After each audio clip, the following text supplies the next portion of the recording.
Temporary insanity. We are 60 episodes deep. We only have 34 to go. Yep.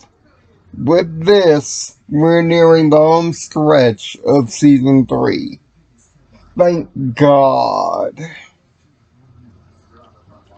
But much like everything, and I mean everything in season 3, missed opportunity. But good idea for once.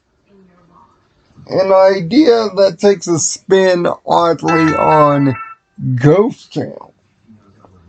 Remember that? Back in episode 28?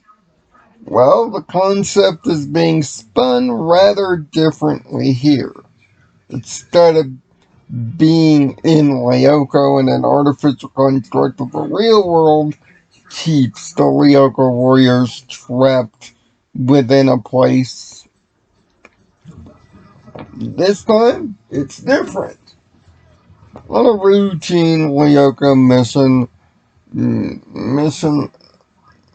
the gang's in Sector 5 looking for information on Aelita's father.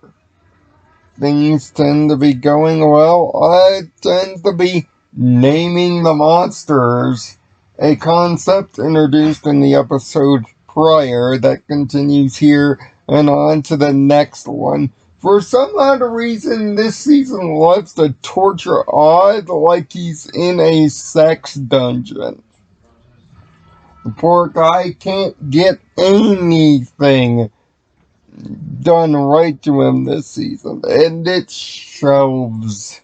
Poor guy. But when two mantas decide to combine themselves and their power, they shoot a rather strange beam at Oregon Odd. It seems rather minute until they leave the scanner. And this is the concept. Even though their bodies have physically left Ryoko, their minds haven't. And now, they've flip-flopped places mentally. So, it's up to the gang to figure it out. But, like the episode title entails, the rest of the teachers and students at Caddick don't understand the game and think that Oric and Odd have gone completely mad, even sending them to a shrink.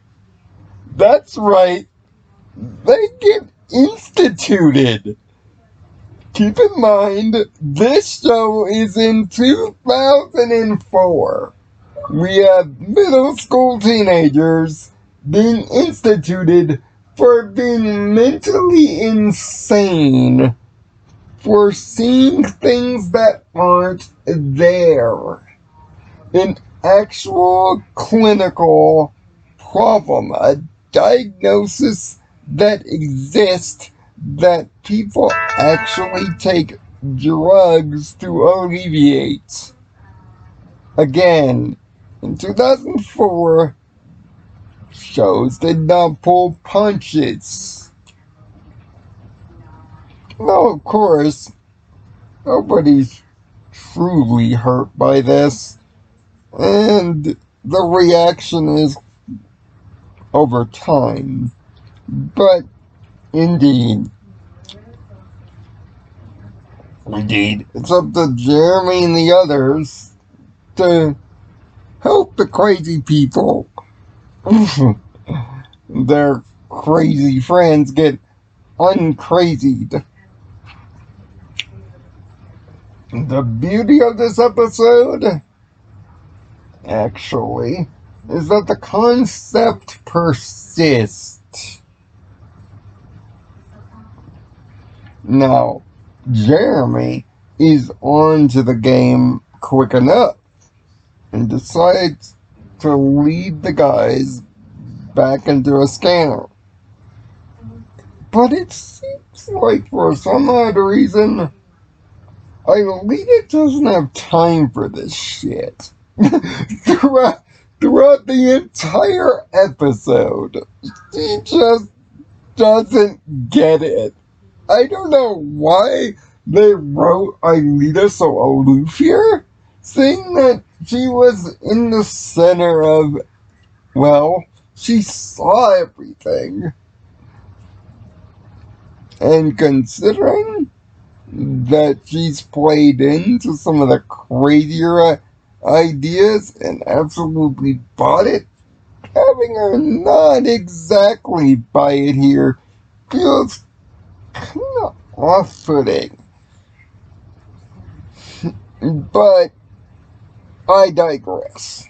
The reason this episode actually works, the concept, is that it persists. Even when they're on Ryoko, back where their minds think they are originally, their minds are flipped again. They think the ice sector of Ryoko is the school now. Luckily, luckily the guys managed to reverse the problem and heal it before having to defend the core again from another assault. And all is well. Of course, William does a little bit more spying again, but largely that's not done well. This episode is actually kind of okay. It's a 4 out of 6.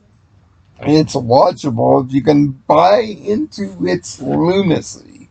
The Code Santa concept doesn't come back here to ruin it again. But this Ghost Channel style flip certainly makes the episode work out long term to success. And here's the funny thing.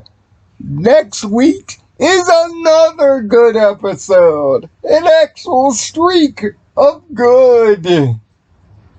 Don't get used to it, because it will be over as quick as it starts. Next week, we talk Sabotage. Not the Beastie Boys song, although don't be surprised if I make references to it. And an actual good usage of the Code Santa concept. But you'll have to tune in to next week's video to see what I'm talking about. By the way, by the time that video comes out, it'll be my brother's birthday. Yeah, we're in the middle of March now. Find peace in your own nirvana. I'll see you next week.